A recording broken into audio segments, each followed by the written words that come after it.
गांव और मॉडर्न बहू का करवा चौथ। पंडित जी कितनी सुंदर लड़की का रिश्ता लेकर आए हैं। मुझे तो ये लड़की देखते ही भाग गई। मोहित बेटा तू बता, तुझे ये लड़की कैसी लगी? माँ, जो आपकी पसंद वही मेरी पसंद। वैसे माँ, मैं तो छोटा हूँ, मुझसे पहले तो अनिल भैया की शादी होनी चाहिए। बेटा मैं तो इसे समझा समझा कर थक गई हूँ, अब तू ही समझा। जब भी शादी का नाम लूं तभी इसका मुंह बन जाता है। ना जाने इस जन्म में शादी करेगा भी या नहीं। ऐसा नहीं है माँ, मैं शादी करूंगा पर अभी नहीं। लेकिन क्यों भैया, क्या आपको कोई लड़की पहले से ही पसंद है? अगर ऐसी बात है अनिल, बता मुझे, मैं तेरी शादी उसी लड़की के साथ करवाऊंगी। कम से कम तेरा घर तो बसे। मुझे एक लड़की पसंद तो है, उसका नाम सुनीता है, लेकिन वो हमारी तरह शहर की रहने वाली नहीं है, बल्कि वो गांव से है और हमारी तरह ज्यादा पढ़ी लिखी भी नहीं है। जब लास्ट टाइम मैं एक प्रोजेक्ट के सिलसिले में गांव गया था तब मेरी मुलाकात सुनीता से हुई, और कब ये छोटी सी मुलाकात प्यार में बदल गई मुझे पता ही नहीं चला। अगर तू उस लड़की से इतना ही प्यार करता है तो मुझे इस रिश्ते से कोई एतराज नहीं है। मैं तेरी और मोहित की एक साथ ही शादी करवाऊंगी। अपनी माँ सुमित्रा की बात सुन अनिल काफी खुश होता है, जिसके बाद सुमित्रा गांव जाकर सुनीता के माता पिता से बात करती है और अपने दोनों बेटों की शादी एक ही दिन रख देती है। शादी की सारी रस्म खत्म होने के बाद सुमित्रा अपनी दोनों बहू का बड़े प्यार से गृह प्रवेश करती है। माँ जी, ये घर तो किसी बंगले से कम नहीं लग रहा है। क्या ये सच में मेरा ही ससुराल है? ऐसा घर तो मैंने शाहरुख खान की एक पिक्चर में देखा था। अरे बहू, ये शहर है और यहाँ पर ज्यादातर लोगों के घर तुझे ऐसे ही मिलेंगे। सुमित्रा अपनी गांव वाली बड़ी बहू को घर के बारे में बता ही रही होती है कि तभी घूंघट ओढ़ी शहरी बहू जानवी एकदम से अपना घूंघट ऊपर कर देती है। शहर से होने की वजह से जानवी ने अपने लहंगे का ब्लाउज भी कट स्लिप बनवाया था, जिसे देख सुनीता अपने मुंह पर हाथ रख लेती है। ही राम, देवरानी जी, ये आपने कैसे कपड़े पहने हुए हैं? या चुन्नी पहनकर आ गई हैं? माँ जी, आपने देवरानी जी से कुछ कहा नहीं? चुप कर गंवार, ये लेटेस्ट फैशन है। आजकल की सभी ब्राइड्स इसी तरह का ब्लाउज पहनती हैं, तेरी तरह ऊपर से नीचे नहीं, समझी? जानवी बहू, ये कोई तरीका है अपनी जेठानी से बात करने का? माफी मांगो इससे। मम्मी जी, आपने सोच भी कैसे लिया कि मैं इस गांव की गंवार से माफी मांगूंगी? न जाने क्या सोचकर आपने इस गांव की गंवार को मेरी जेठानी बना दिया। इतना कहकर शहरी बहू जानवी मुंह बनाकर अपने कमरे में चली जाती है। सुनीता बहू, तो जानवी की बातों का बुरा मत मानना, धीरे धीरे वो तुझे समझने लगेगी। सुनीता को समझाकर सुमित्रा भी अब अपने कमरे में चली जाती है और ऐसे ही दोनों बहुओं की शादी का दिन गुजर जाता है। अगले दिन होते ही सुनीता सुबह सुबह उठकर भजन गाते हुए भगवान की पूजा करने लगती है।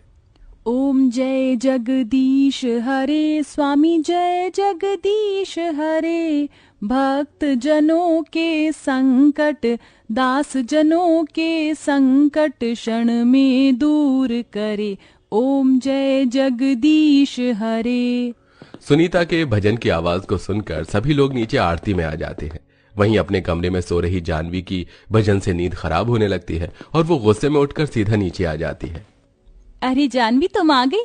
मैं तो आरती लेकर तुम्हारे कमरे में ही आ रही थी। ये लो, तुम भी आरती ले लो। अपनी ये आरती अपने पास रख गवार। तुझे क्या सुबह सुबह कुछ और काम नहीं है जो ये भजन गाकर मेरी नींद खराब कर दी? इतनी मुश्किल से तो मुझे नींद आई थी। अगर अब तेरी भजन की थोड़ी बहुत भी आवाज आई ना तो तेरी जुबान काट के रख दूंगी, समझी? सुनीता के गांव से होने की वजह से जानवी को बिल्कुल भी पसंद नहीं करती थी। सुनीता अकेले ही घर की सारी जिम्मेदारी को भी संभालती है। जहां सुनीता दिन भर घर के कामों में लगी रहती, वहीं जानवी कभी फ्रेंड्स के साथ मॉल जाती तो कभी क्लब।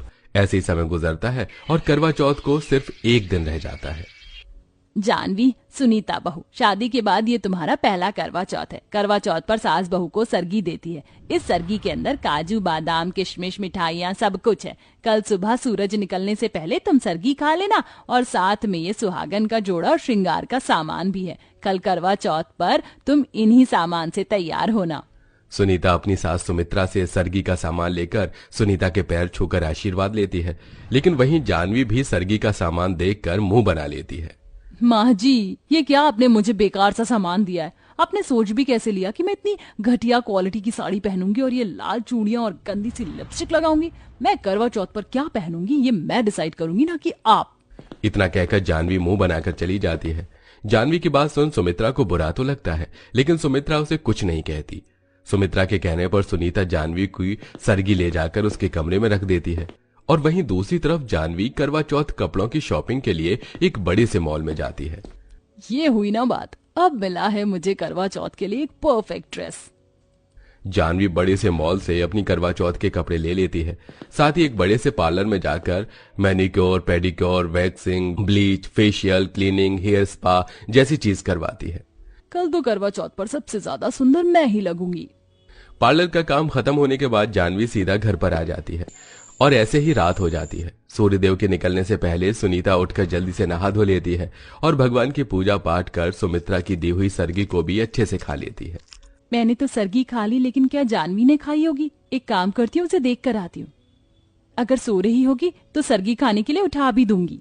सुनीता जानवी के कमरे के बाहर जाती है और काफी देर तक जैन के कमरे का दरवाजा खटखटाती है, लेकिन जानवी नींद में होने की वजह से दरवाजा नहीं खोलती और बेचारी सुनीता वापस आ जाती है। थोड़ी देर में सूर्यदेव दर्शन देते हैं और सरगी का समय खत्म हो जाता है। दोपहर के 12 बजे तक तो जानवी आराम से रह लेती है, लेकिन धीरे धीरे अब उसे भूख लगना शुरू हो जाती है। भूख के मारे मेरी जान निकली जा रही है। क्या चांद निकलने से पहले मैं कुछ खा नहीं सकती? नॉर्मल फास्ट में तो इंसान फ्रूट चिप्स तो खा लेता है, तो इसमें ये सब क्यों नहीं है? क्योंकि ये करवा चौथ का व्रत है और सभी शादीशुदा औरतें इसे अपने पति की लंबी उम्र के लिए रखती हैं। चुप कर गवार, भूख के मारे मेरी जान निकली जा रही है, ऊपर से तू है कि मुझे भाषण देने में लगी हुई है। जैसे जैसे शाम होने को आती है, गांव वाली बहू अपनी सास की सरगी में दी हुई साड़ी पहनकर तैयार हो जाती है। अरे बहू, मैं तो करवा चौथ की पूजा का चित्र लेकर आ गई थी, लेकिन तूने तो इसे अपने हाथों से ही बना दिया। माँ जी, हमारे गांव में सभी औरतें अपने हाथों से ही करवा पूजा का चित्र बनाती थी। मैंने उन्हीं को देखकर ये सीखा है। सुनीता बहू, थोड़ी देर में मोहल्ले की सारी औरतें करवा चौथ की कथा सुनने के लिए आ जाएंगी। एक काम कर, तू जाकर जानवी को बुला ले, दोपहर से सो रही है, ना जाने कैसा व्रत रखा है इसने। कोई बात नहीं माँ जी, पहला व्रत है ना, इसलिए धीरे धीरे जानवी को इसकी आदत पड़ जाएगी। सुनीता करवा चौथ की कथा के लिए जानवी के कमरे में बुलाने के लिए जाती है। जानवी अपने कमरे में लेटकर आराम से फोन चला रही होती है। जानवी, करवा चौथ की कथा सुनने का वक्त हो गया है, जल्दी से तैयार होकर नीचे आ जाओ। मेरे पास इतना फालतू का टाइम नहीं है कि मैं ये कथा सुनने के लिए नीचे आऊं। जानवी, करवा चौथ का व्रत रखने वाली हर औरत करवा चौथ की कथा सुनती है। बिना कथा सुने तुम्हारा व्रत पूरा नहीं होगा। अपना ये फालतू का ज्ञान अपने पास रखो, अनपढ़ गंवार कहीं की। तुम मुझे सिखाओगी? निकल जा मेरे कमरे से। अपनी जेठानी के लाख समझाने पर भी जानवी करवा चौथ की कथा सुनने के लिए नहीं आती और उसे बेइज्जत करके कमरे से निकाल देती है। जिसके बाद सुनीता अकेले ही सभी सुहागन औरतों के साथ बैठकर करवा चौथ की कथा सुनती है। जैसे जैसे शाम गुजरने लगती है, वैसे वैसे अब जानवी की भूख भी काफी बढ़ जाती है। अब इस भूख को मैं और बर्दाश्त नहीं कर सकती, मैं तो चली खाना खाने के लिए। जानवी चुपके से किचन में जाती है और फ्रिज में से खाने पीने की चीज निकाल कर खाने लगती है। अच्छे से पेट भर जाने के बाद जानवी अपने कमरे में आती है और तैयार हो जाती है। जहां करवा चौथ के दिन सभी सुहागनों ने लाल रंग का जोड़ा पहना था, वहीं जानवी काले रंग के बैकलेस साड़ी पहनकर सबके सामने आती है। जानवी बहू, तेरा दिमाग तो सही है, आज के दिन तूने ये पहना है, जानती भी है तूने कितना बड़ा अपशगुन किया है। अरे माँ जी, आप ये अपशगुन जैसी चीज कुछ नहीं होती है, और वैसे भी मुझे बैकलेस ब्लाउज बहुत पसंद है, इसलिए मैंने सबसे यूनिक और हटकर पहना है। थोड़ी देर में चांद निकल आता है। सुनीता छन्नी में से चांद को देख अनिल को देखती है और अनिल के हाथों से पानी पीकर करवा चौथ का व्रत पूरा करती है। वहीं मोहित अभी रास्ते में ही फंसा होता है। ट्रैफिक होने के चक्कर में मोहित एक शॉर्टकट रास्ता लेकर घर लौट रहा होता है कि तभी कुछ चोर मोहित की गाड़ी पर हमला कर देते हैं और मोहित को लूटकर उस पर चाकू से वार कर देते हैं। कुछ देर बाद उसी रोड से कुछ और लोग गुजरते हैं। मोहित को घायल देख वो उसे जल्दी से अस्पताल में भर्ती करवाते हैं। अस्पताल वाले मोहित की आईडी प्रूफ से उसके घर पर कॉल करते हैं। जैसे ही मोहित के घायल होने की बात उसके घर वालों को पता चलती है तो सभी लोग दौड़े दौड़े अस्पताल आते हैं। आज मेरे बच्चे की हालत है ना, उसकी जिम्मेदार सिर्फ तू है। अगर मेरे बेटे को कुछ भी हुआ तो मैं तुझे छोड़ूंगी नहीं। हे भगवान, मैं क्या करूं, ये मुझसे क्या हो गया? अगर मोहित को कुछ हो गया तो मैं जी नहीं पाऊंगी। इसीलिए कहते हैं जानवी, इतना भी मॉडर्न होना ठीक नहीं है। तुम्हें करवा चौथ के व्रत का बहुत अपमान किया, इसलिए करवा माता ने तुम्हें सजा दी है, लेकिन अभी भी देरी नहीं हुई है। अगर तुम करवा माता से अपनी भूल चूक की माफी मांग लो, सच्चे दिल से अपने पति की लंबी उम्र के लिए प्रार्थना करोगी, तो मोहित को कुछ नहीं होगा। सुनीता की बात मानकर जानवी करवा चौथ के व्रत में की हुई सारी भूलों की करवा माता से माफी मांगती है और अपने पति की लंबी आयु के लिए प्रार्थना भी करती है। थोड़ी देर में मोहित को होश आ जाता है, जिसे देख जानवी बहुत खुश होती है। इसी के साथ अब जानवी को अपनी गलती का एहसास होता है और सुनीता से माफी मांगती है। और हर साल सुनीता के साथ सारी रस्मों को निभाते हुए अच्छे से करवा चौथ का व्रत करती है। वेल दोस्तों, क्या आपके भी घर में कोई करवा चौथ का व्रत रखता है? तो उसका नाम हमें कमेंट में जरूर बताइएगा।